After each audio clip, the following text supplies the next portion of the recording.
Y'all excited for Sparking Zero? Want to hear about a failure that could have dominoed into never getting a release date?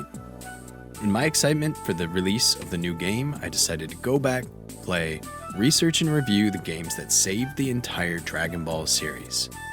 If that sounds interesting to you, well, buckle up because this story is amazing. We'll be going through all the big names involved in the creation of the games, the companies that worked on it, the history they left behind, and finally, my own personal experience with these games to conclude in part 2. This adventure may be a long one, so let's get started. Beginning, let's start with some info that's less relevant to the games but extremely relevant to our story, and unless you can read Japanese or lived in Japan around 2018, I'm willing to bet you've never heard before. Our story starts with a man named Torishima. Gotcha. Yeah, we're going over the main man's head, all the way to the top. If you're way into Dragon Ball, you may have heard this name before. But if not, let me introduce you to arguably the second most important figure in Dragon Ball ever, Kazuhiko Torishima. Torishima was hired at Shonen Jump coming in as an outsider. He then won first place in a reader survey as a new employee, having never read manga before and famously hating the magazine Jump. This award would be far from his only early career accomplishment. He was quickly assigned to the position in charge of finding new manga artists. According to Torishima, there were 3 ways of finding new manga artists at the time. The first was giving mangaka's assistants a chance. The second was to solicit artists to submit finished manuscripts. JoJo's Bizarre Adventure by Hirohiko Araki was one of these. And the third was posts from a manga artist. This third option is important for finding new, talented manga artists looking for a start in the business but didn't necessarily have all the job skills down pat yet. According to Torishima, Toriyama was the type of person who could not get up early in the morning. Still, all he could do was draw, so he thought his only options were to become an illustrator or a manga artist. If he had stayed in Tokyo, he might have had many other options, but since Toriyama was in Nagoya at the time, he had no idea how he could become an illustrator. This is about the time a young Akira Toriyama visited a coffee shop in Nagoya and picked up a Shonen Jump magazine on sale there. Reading through, he finds an article calling for submissions to win a Newcomers Award. Not seeing any better options, he immediately begins work on the manuscript to submit. The finished manuscript comes across the desk of none other than Torishima himself, who said, "I thought the manuscript was beautiful and of course interesting. However, it could not win an award. It was not eligible." The manuscript Toriyama had sent in was, of all things, a gag manga spoof of Star Wars. Even though his manga did not and could not win, Torishima and his legendary intuition immediately reached out to Toriyama by telegram to instruct him to create another storyboard and submit it. Torishima liked the result of this exercise so much that he put it in the magazine's next month's Newcomers section. A manga about a former army pilot stranded on Wonder Island, trying to fly back to Japan. According to Torishima, it was a complete flop in the reader survey, but this was enough proof that he had something special on his hands in Toriyama, and thus began the working relationship between Torishima and Toriyama. The two of them spent the next year and a half writing over 500 rejected manuscripts and finally started serialization of Dr. Slump and Shueisha's Shonen Magazine and Weekly Shonen Jump in January of 1980. But did you know that even this was nearly not how we know it today? The main character of Dr. Slump was supposed to be Senbei Norimaki. However, Torishima, again with his patented intuition, thought the manga would benefit if its one-off character, the android girl Aurelie, was the protagonist instead. So, he ran a gambit with this.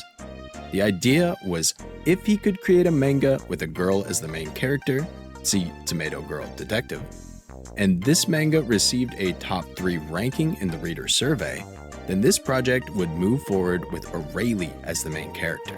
If it ranked 4th or lower, Aurelie would be removed after just 1 episode, as originally planned. Pretty much an all-or-nothing scenario, but as you may have already guessed, the gambit worked in Torishima's favor, which led us to the lovable robot girl we know today being broken in every game she's ever been in. From here on, Toriyama's skills as a mangaka steadily improved.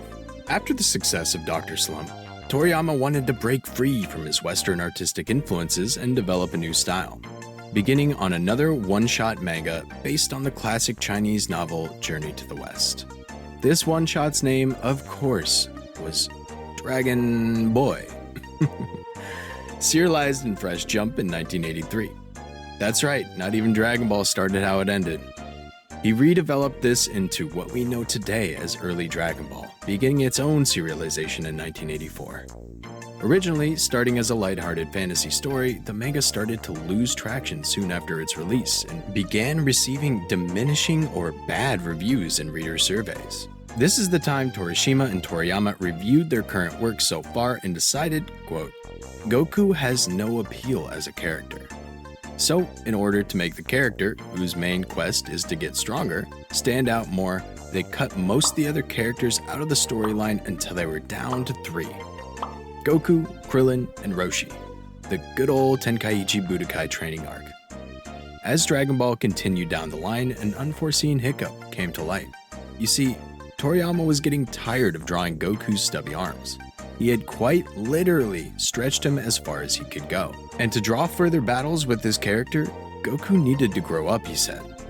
His partner Torishima's initial reaction was rejection, because Goku is intended to be the entire identity of this manga, and changing something that is clearly working didn't make much sense to him. But he had great trust in the talented mind of Toriyama, so much so that he let it go ahead. During this time, Torishima gets familiar with the company Bandai, who is interested in producing Dragon Ball into video games. Initially, Bandai is unsure about sponsoring the manga and anime as it's airing, but after Torishima nearly sends them packing, they decide to renew their sponsorship immediately. Also around this time, kids are happily reading manga in their school classroom.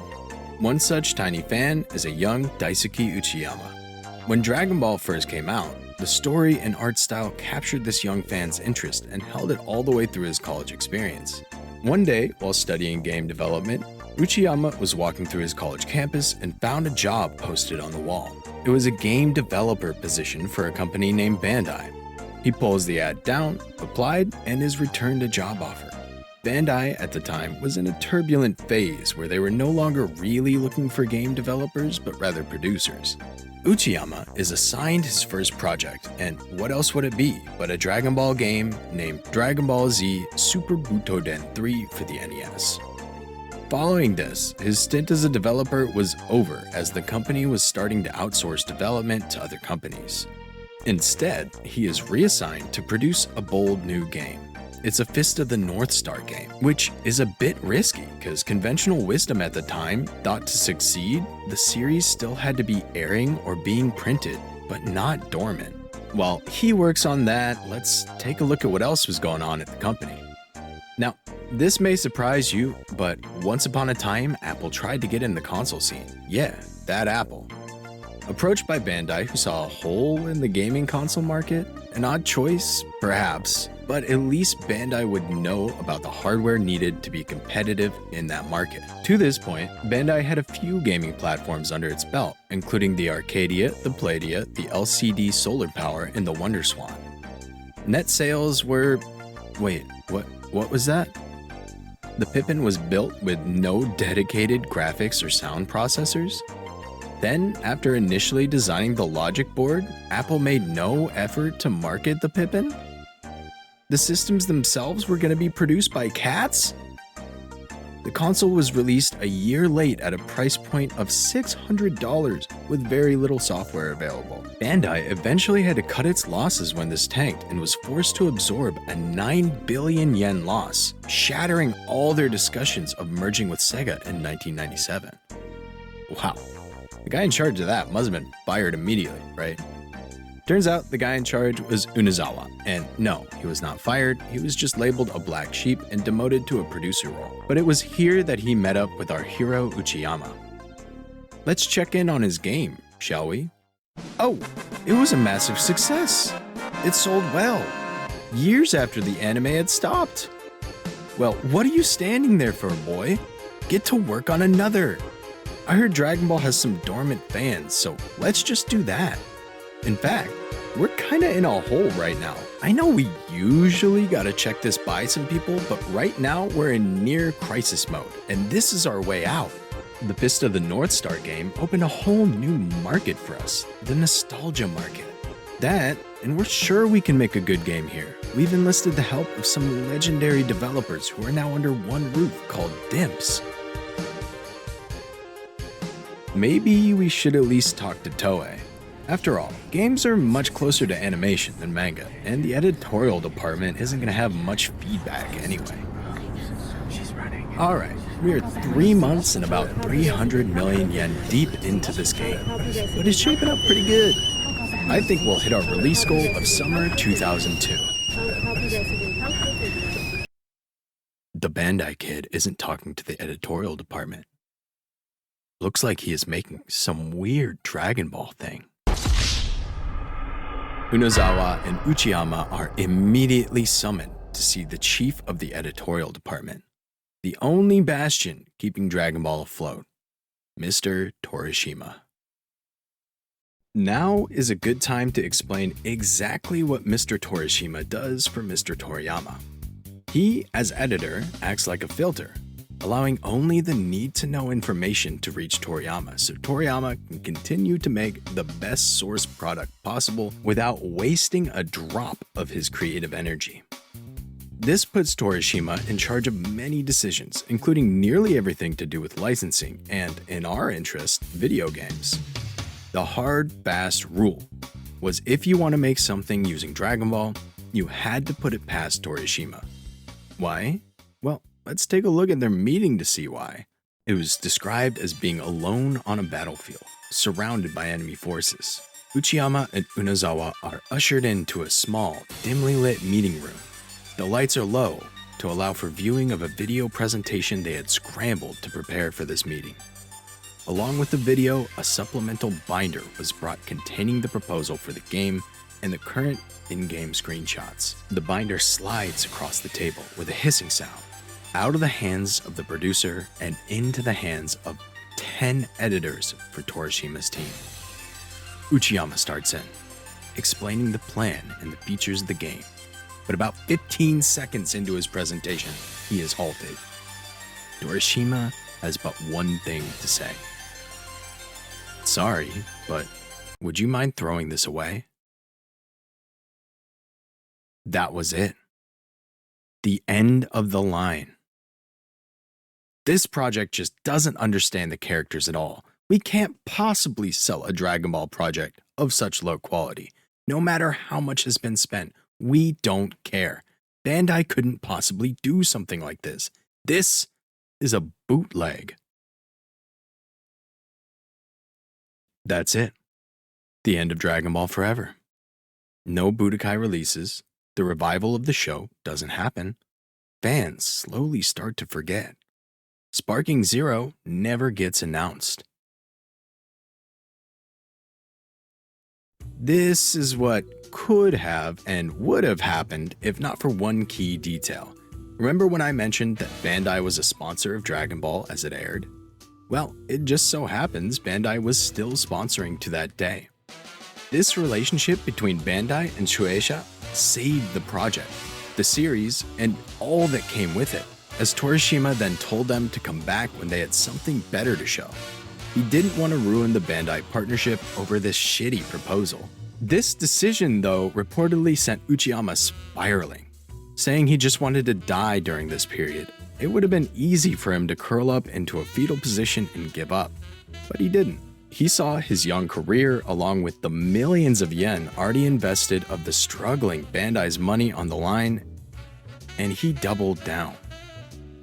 He took a brand new look at the game he was creating, and everyone involved from producing to coding was summoned. Seeking feedback, he implored them to re-examine exactly what made these characters special, not only to the world, but to them as fans of Dragon Ball. The re-examination took many hours of philosophical inspection and reflection, but soon the results became clear.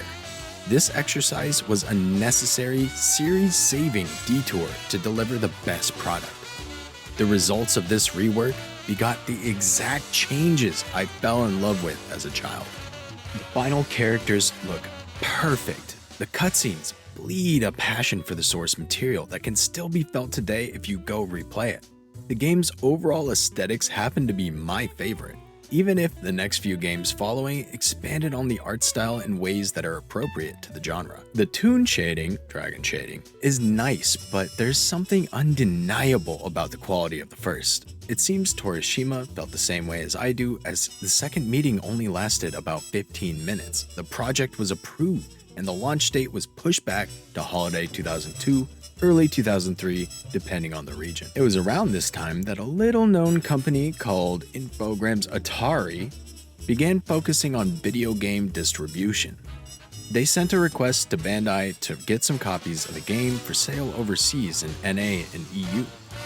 If not for this event, the American market might not have ever seen this beautiful game, and I wouldn't be here talking about it. They just weren't sure how it would perform outside of Japan, but realized the market at home probably wouldn't be profitable enough to dig themselves out of this hole that Unozawa had created, so they agreed.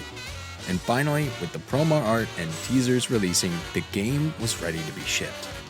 It's time to take just one more step back for a moment to, as a whole, view Dragon Ball's momentum to this point. Let's start at the beginning. Dragon Ball's serialization began in 1984 with the anime starting 2 years later in 1986. We'll call this momentum stage budding, as it's not as large as it gets, but it's certainly going up. 1989 sees the beginning of the Dragon Ball Z anime, with momentum continuing strong all the way through 1997, when GT went off the air. Then,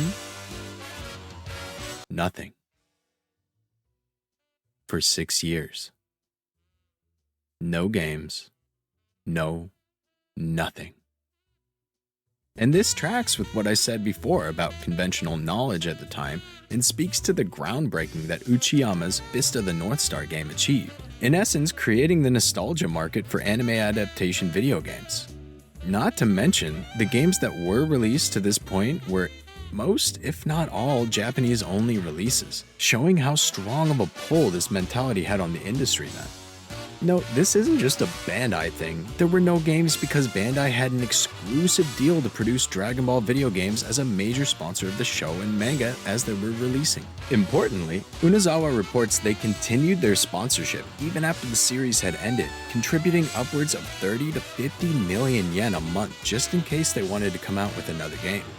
This is important as it's not known whose decision it was to continue the sponsorship, but shows that even in the dormant period of Dragon Ball and conventional knowledge going against it, people could still recognize Dragon Ball's reserves of legendary potential as an IP. So that leads us to its release in 2003. The first piece of Dragon Ball media to come out in over 5 years. Hold one not so noteworthy Game Boy game, Dragon Ball Z Legendary Super Warriors, in an attempt to drive the momentum up from zero on the dormant series. If the meeting had gone sour enough, or the sponsorship ended when conventional knowledge had said it should, it's extremely likely that Dragon Ball Z Budokai never sees the light of day, dominoing into never seeing the sparking series start and not having a release date to look forward to here all the way in 2024. This game was important. The delay caused by this controversy created a pseudo-perfect storm for the revival of Dragon Ball as a whole. Originally planned for release in summer of 2002, the game's delay put it just between the release of the complete edition of the manga and the release of the DVD box set a few months after. This boosted the relevance of the game's release more than expected. The game shipped out and they found their supply stock was short and were unable to fill all the orders.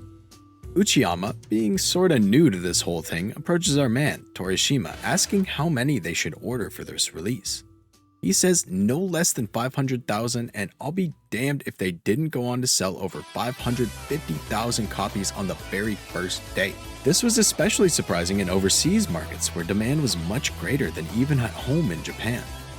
It's no understatement to say this game changed the industry and revealed new markets for nostalgia both overseas and at home. The game sold over 2.6 million copies, with about 2 million of those coming from overseas.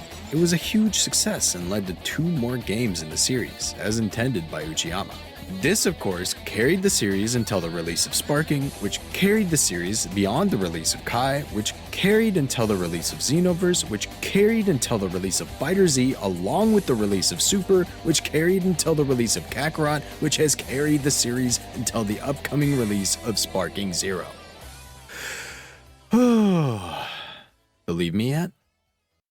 So, again, how did all this happen? Where does the credit lie?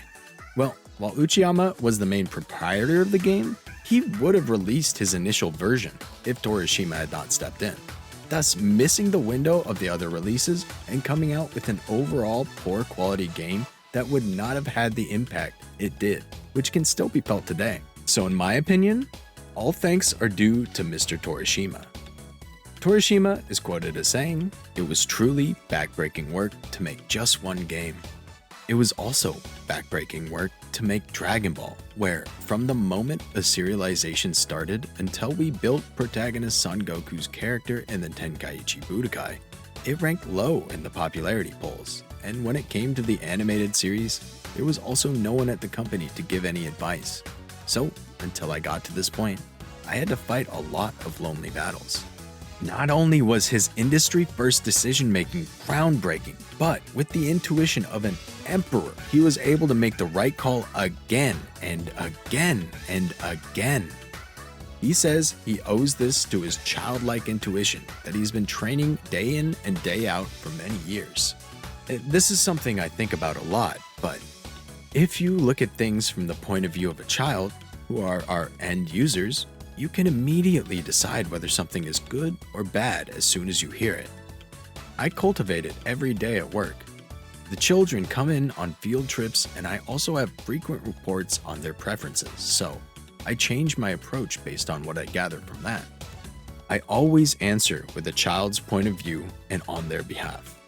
Please don't think that I'm the one talking.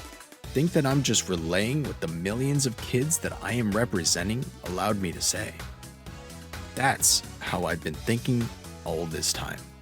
This exercise in bettering himself for the sake of the children may very well be the reason Dragon Ball is still kicking today.